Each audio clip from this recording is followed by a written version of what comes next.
So hello everyone, आपको पता होगा अतुल जी के बारे में, अतुल सुभाष की कहानी बहुत ही ज़्यादा दर्दनाक कहानी मैं कह सकता हूँ, जो कि आज के समय में बहुत सारे मेंस के साथ ये हो रहा है, मेल के साथ हो रहा है। पूरी दास्तां को समझेंगे, क्या क्या हुआ है, क्या क्या कहानी थी, क्या केसेस थे इसके बारे में। देखिए, इनकी पत्नी ने प्रताड़ना इनके साथ की और लगभग लगभग इसमें तीन महिलाएं मेजरली शामिल थी। अगर देखा जाए तो और भी लोग शामिल थे जो महिला पक्ष के, ससुराल पक्ष के थे। अगर मैं बात करूँ, पत्नी जो थी इनकी, वो भी इसमें शामिल थी। उनका नाम ही था, मेन यही थी। उसके बाद इसमें एक जज शामिल थी। उसके बाद इनकी मदर इन लॉ, जो कि उनकी माता जी थी, इस इनकी पत्नी की, वो भी शामिल थी। लगभग लगभग 90 मिनट का वीडियो बनाया और 24 पन्नों का सुसाइड नोट लिखा। जो कि बेंगलुरु में 34 साल के एआई इंजीनियर थे, अच्छा खासा ठीक ठाक जॉब कर रहे थे, एक अच्छी इनकम थी इनकी।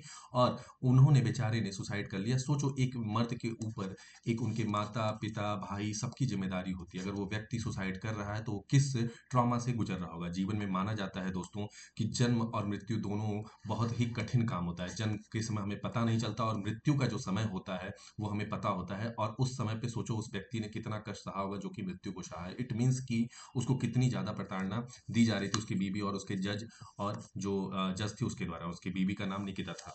अगर एनसीआरबी की रिपोर्ट के हिसाब से मैं बताऊं, एनसीआरबी की रिपोर्ट के हिसाब से दोस्तों मैं बताऊं, 18% केस ही, जो कि 498, जो आईपीसी की धारा है 498 ए, उसके तहत जो कानून के तहत जो केसेस होते हैं, यानी कि दहेज प्रथा और कानूनन घरेलू हिंसा से रिलेटेड, उसमें बस 18% ही सही होते हैं। बाकी सारे, मतलब उसके कन्विक्शन पाए जाते हैं। बाकी 82% में या तो केसेस फॉल्स पाए जाते हैं या तो उसमें सेटलमेंट हो जाता है। और सेटलमेंट का मतलब क्या है? कहीं ना कहीं आप पैसा ही लेना चाहते हैं, इसीलिए तो आप वो करना चाहते हैं। और इस केस में भी एक वो भी मुद्दा बहुत ही ऊपर था। अब चलिए मैं कहानी बताता हूँ। उससे पहले मैं थोड़ा सा बता देता हूँ कि ये देखिए जज हैं रितिका कौशिक, जिनका इन्होंने नाम लिया है सुभाष जी ने इनका भी नाम लिया। और ये महिला हंसती थी इनके ऊपर। आप सोचिए ये जज कैसे, मतलब मैं तो, अब जुडिशरी पे ये भी सवाल उठता है कि कैसी है ये जुडिशरी जो कि विक्टिम के ऊपर भी हंस रही है। ये महिला जज है, बताओ ये देश का भला करेंगी?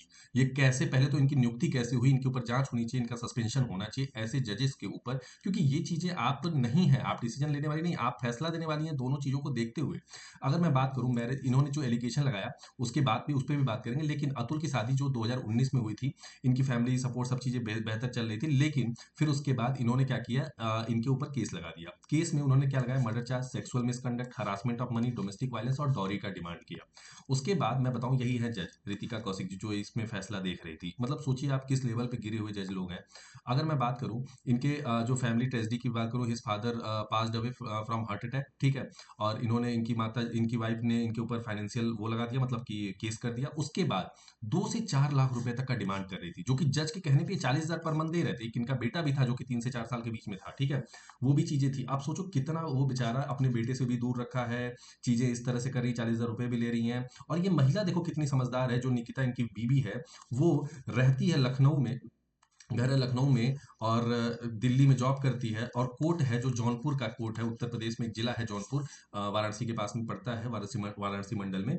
उस जौनपुर जिले में इसने केस किया है। वहीं पे ये जज साहिबा हैं जो कि हंसती हैं और ब्राइब मांगती हैं, लगभग उनका भी जिक्र किया है 5 लाख। सबसे ज्यादा इन्हीं से गुस्सा थे वो जब इस चीज पे बात कर रहे थे, 5 लाख रुपए। और इस केस पे अभी भी कोई भी चीजें इस पे आई नहीं है, प्रतिक्रिया। अगर मैं आगे बात करूं तो इस पे तो मैंने अभी बता दिया। अब 498 जो केस होता है ना, सेक्शन 498 ए, उसकी बात करता हूं। इसमें क्या होता है कि बीइंग अ हस्बैंड और relative husband of women subject such women is cruelty shall be punished with imprisonment of for term which may extended 3 year and shall also be liable to fine. ये fine भी होता है कई बार इन, और सब जो इसे घरेलू हिंसा, डोमेस्टिक वायलेंस, ये सब केसेस होते हैं, उसमें लाइफ इम्प्रिजनमेंट भी दिया जाता है। हर बार पुरुष गलत नहीं होते। जो उनके भाई ने इस बात को पूरी तरह से पुष्टि किया और उन्होंने जज के बारे में बताया कि उनके जज ने क्या किया है। अगर मैं बात करूं, अतुल सुभाष ने खुदकुशी में, एक मार्मिक दास्तां है जो उनकी बीवी निकिता सिंघानिया है, वो तो अपने आप में बच गई हैं। लेकिन कई बार, कई रिपोर्ट्स के हिसाब से देखा जाए तो भाई ये एक टाइप का मर्डर है और इनके ऊपर भी सजा होनी चाहिए और उस जज के ऊपर भी होनी चाहिए जो इस देश में जज बनने के योग्य नहीं है। इन्होंने बकायदा बोला कि मेरी अस्थियों को कोर्ट के बाहर गटर में बहा देना। मतलब किस बेसिस पे, सोचो उन्होंने क्या थकान सही होगी उस जज की वजह से। मतलब एक जज ने, एक व्यक्ति जो अच्छा खासा 2 से 3 लाख रुपए की अच्छी जॉब कर रहा है, फैमिली को देख रहा है, वेल सेटल्ड है, 34 साल की अवस्था में है, कल के दिन देश के लिए भविष्य था, वो देश में एक अच्छे कार्य के लिए जाना जा रहा था, एआई इंजीनियर था, उसके साथ आपने ऐसा किया।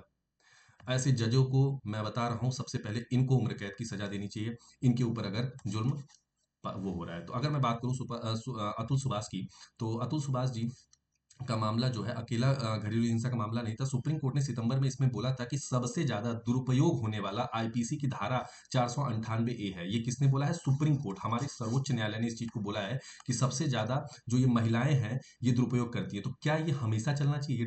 ये चीजें इस पे कुछ लाना चाहिए, ये कुछ पर्टिकुलर लॉ होनी चाहिए कि अगर भाई गलत साबित हो रही है महिलाएं तो उनके ऊपर भी उल्टा केस होना चाहिए। तभी तो थोड़ा सा डर बनेगा, तभी तो थोड़ा सा डर बनेगा। मैं ये नहीं कहता हूं कि हर जगह, लेकिन अब अगर 80% केसेस में अगर मुझे दिख रहा है कि 80% केसेस मतलब कि हर 10 में से 8 व्यक्ति निर्दोष फंसाया जा रहा है या उसको जबरदस्ती पैसे या इन चीजों के लिए फंसाया जा रहा है, तो कहीं ना कहीं तो गलत है देश के लिए। ठीक है, अपने सुझाव भी आप लोग कमेंट बॉक्स में मुझे बता सकते हैं, और मुझसे जुड़ने के लिए टेलीग्राम चैनल का लिंक मैं डिस्क्रिप्शन में दे दूंगा, वहां पे जुड़ सकते हैं। एनसीबी की रिपोर्ट की बात मैंने की ही कि 18% से ज्यादा ये चीजें हो रही हैं कि गलत ही मतलब कमीशन हो रहा है, 82% चीजें गलत ही पाई जा रही है या सेटलमेंट हो जा रहा है। ओवरऑल अतुल जी की जो केस की मैं बात करूं, तो अतुल जी के केस में दोस्तों बहुत सारी चीजें रही हैं, जैसे कि फाइनेंशियल एक डिस्प्यूट रहा है जिसमें कि उनकी जो वाइफ थी वो 2 से 4 लाख रुपए तक की डिमांड कर रही थी, जो कि उनको 40,000 रुपए फिर भी वो दे रहे थे, अगर गवर्नमेंट की मतलब जज साहब के कहने पे जो सेटलमेंट था, ऑर्डर था जौनपुर फैमिली कोर्ट का, उसके ऑर्डर करने पे दे रहे थे। लेकिन एलिगेशन लगाया गया था ये भी एक जज के ऊपर, जो कि 5 लाख, ये बहुत 2-3 मुद्दे जो है बहुत ही संगीन है।